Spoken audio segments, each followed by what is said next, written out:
What's going on, everyone? Coach Aaron here, back in with another video, and today we're going to talk all about body weight ratios and why they're flawed.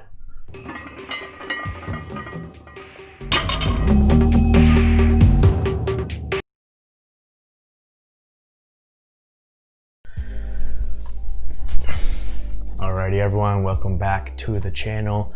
Thank you for tuning in to another video.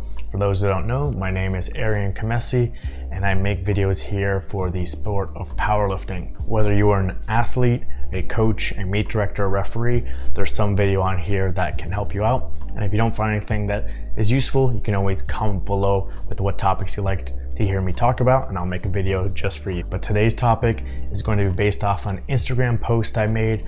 I'll put a little picture of the Instagram post so you can see it, and I always have the link to my Instagram account in the description below, so you can always go follow me and see the latest post. But it's going to be about our body weight ratios flawed. So the simple answer, yes. That's all you came here for. You got your answer, you can go. But this video is going to be going a little bit deeper into it, describing everything that I have in the post in the written form. We're going to break it down a little bit further in video form. For many people in the lifting world, they're always looking at how many times their body weight they can squat or deadlift, or how many times their body weight their total is in a powerlifting competition, and comparing themselves to other lifters. And even within the sport of powerlifting, for people that have been around for a little while, you'll see them comparing themselves and saying, okay, I got 3 times body weight squat, or I got 10 times body weight total. And while you're looking within your weight class or looking at one weight class below or above, it can be fairly accurate, but there are some flaws to it. And the farther and farther you get from your weight class, the more and more the flaws come into play and the less accurate it is. So for example, I looked on the openipf.com database, and I was trying to look at a couple weight classes. So I took a look at these squats for the 66 kilo weight class, and it looks like about 300 lifters have a 3 times body weight squat or above. And then I said, okay, let me look at the 120 kilo weight class and see how many of them have a 3 times body weight squat or above. And I believe there was only 7 in there. So do you think there's 300 lifters in the 66 kilo class that are stronger or as strong as those 720 kilo lifters in the squat? I don't think so. I think it's a flaw in the ratio. So what we can start looking at as we delve deeper into this is called the square cube law. And this is a mathematical principle that's used to describe the relationship between volume and surface area. So what we can do is take a cube, and let's say all its sides are 1 unit, whether it's inches, centimeters, doesn't really matter, but it's 1 by 1 by 1. So if we take the area of that, it's going to be 1 inch squared. And if we take the volume of that, it's going to be 1 inch cubed. Now let's take the cube and let's double all the dimensions. So now let's make it 2 by 2 by 2. So now what will happen when we take the area is that it's 4 inches squared, but if we take the volume, it is 8 inches cubed. So what happens is when you double those proportions, the area increases 4 times, but the volume increases 8 times. So this has a lot of real world applications, whether it's for engineers, for building buildings or building airplanes. It also comes into effect in biology when it comes to animals for their size, the bones, the metabolic rate, their temperature, all that kinds of stuff. But the overall idea is that when you're increasing the size of something, the volume is going to increase at a faster rate than the area. So it's not going to be a one-to-one relationship. In my Instagram post, you can go look at the buildings example, and the idea is the material that you might use for a small scale, like a model, might be paper mache, but you can't just take paper mache and increase all your dimensions and create an actual size building. The weight of the building will collapse on itself because the material is not strong enough to hold that increase in weight. So then you have to use a stronger material like brick or steel that can hold that increase in weight. But even then, there are some limits to how tall of a building we can build. Lots of different variables involved in that, but one of them being that the material we're using is only strong enough to support a certain amount of height because it can only hold a certain amount of weight. At a certain point, you keep building it higher and higher, and it'll collapse on itself even if it is brick or steel. And this same concept applies to animals. So the example I had was an ant and an elephant. So you can't just take the ant, increase all its dimensions to the size of an elephant and get an elephant, because there's going to be a lot of issues there. One of them being the strength of the legs. the material, the bones or whatever like that are not strong enough to hold the weight of now the size of the elephant, because again, the weight is increasing faster than the area. So you have to use a different material, and you have to use a proportionally larger leg to be able to hold that increase in weight of the elephant. I also note that it's a little bit different when it comes to the ocean, because the buoyancy of water partially negates this, and so that's why our biggest animals in the world are aquatic, like whales. The other issue with animals is their metabolic rate and then their temperature. As you're increasing the size, the heat that the animal produces is going to be faster than the heat it's able to dissipate. So my example, I use Gino just as a humorous little example and to get people more involved to my post. And so the example is that if you make Gino 10 times bigger, he'd be producing heat 10 times faster than he's capable of dissipating it. The reasoning being is that the dissipation of heat is based on his surface area, but the production of heat is based on his volume. So because the volume is increasing at a faster rate than the area, then he's gonna be producing heat 10 times faster, and his temperature is gonna continuously go up until he gets a fever and eventually dies.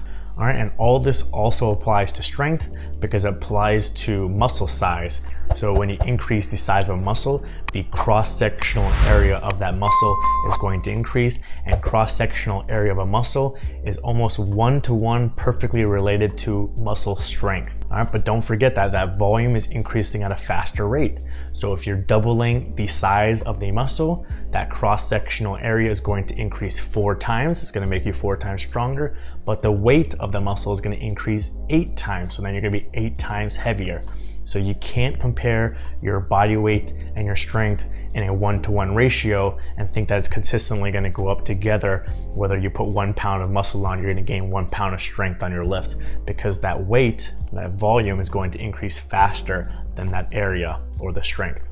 All right, so in my post, I mentioned an article by Greg Nuckols on StrongerByScience.com about who's the most impressive powerlifter. I'll put the link to that in the description below so you can go look at that, but he talks about all the stuff, the flaw with the body weight ratio, the flaw with the old Wilks formula. Since this article is a little bit old, they didn't have the new Wilks formula or dots or the new IPF points in there. And he also talks about this allometric scaling and then the ratio between the volume and the area.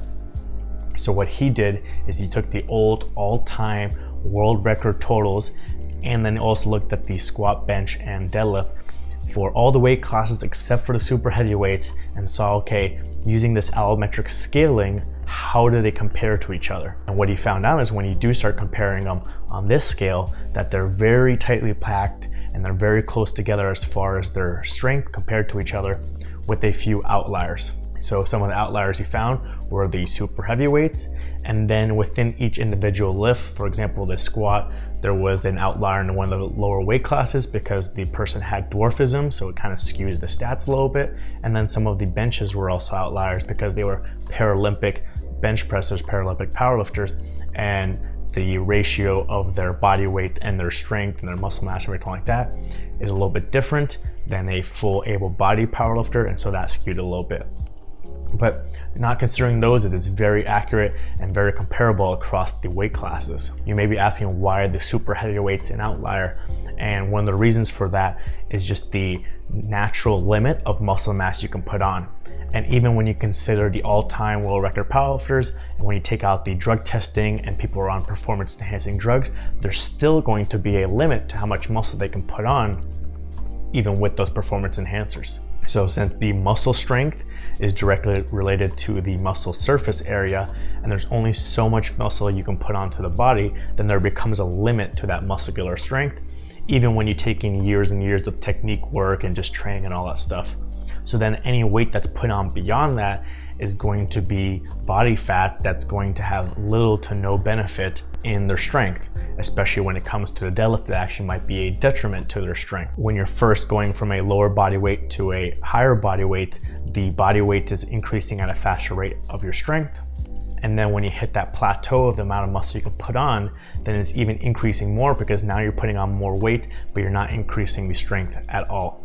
So what I did is I took his equation where you take your body weight and you raise it to the power of -2/3, and then whatever that coefficient or ratio, whatever you want to call it, you multiply that by your total, and then you get this allometric scaling score, which is on this slope of the 2/3. And so I took that and I applied it to the IPF raw world records, the current ones, to see how it works for that data set rather than just the all-time world record totals. And I found the same thing, is that for our weight classes, for our IPF world records, for all the weight classes except for the super heavyweights, they are very tightly packed. They're very close together.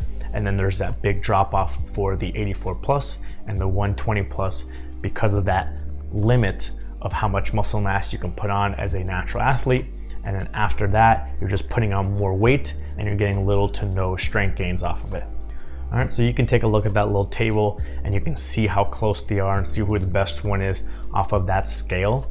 And also, if you go to Greg Nuckols' article, he does have a calculator there, so you can put in your body weight and your total, and it'll automatically spit out your allometric score, and you can see how you compare to those top lifters for the IPF list that I put together, or his all-time list, or you can put in someone else's total and body weight and compare yourself to them on that scale.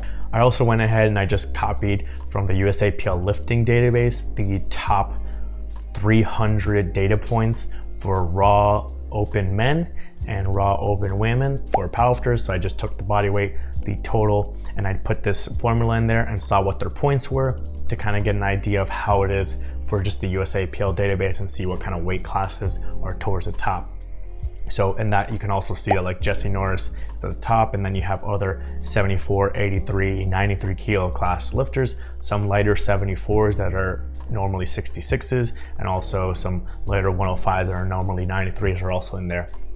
And then on the women's side, you can also see there's lots of 57, 63, 72s, and also some 84s, 47s thrown in there. So you do get a nice mix minus the 120 plus and the 84 plus, but there's also a congregation at the top of those middle weight classes. Part of the reason for that is that those middle weight classes are more populated because the human population falls more into those weight classes. If you have more people on earth that fall into those weight classes, and also you have more people in powerlifting that fall into those weight classes, you have more opportunities to produce an outlier performance to be at the top, like a Jesse Norris or Samantha Calhoun. Those weight classes on the ends, like the 59 or the 120, they're much less populated, so it's very hard to find someone that can be the outlier like a Fedosienko or a Dennis Cornelius, because there's just less chances for that to happen.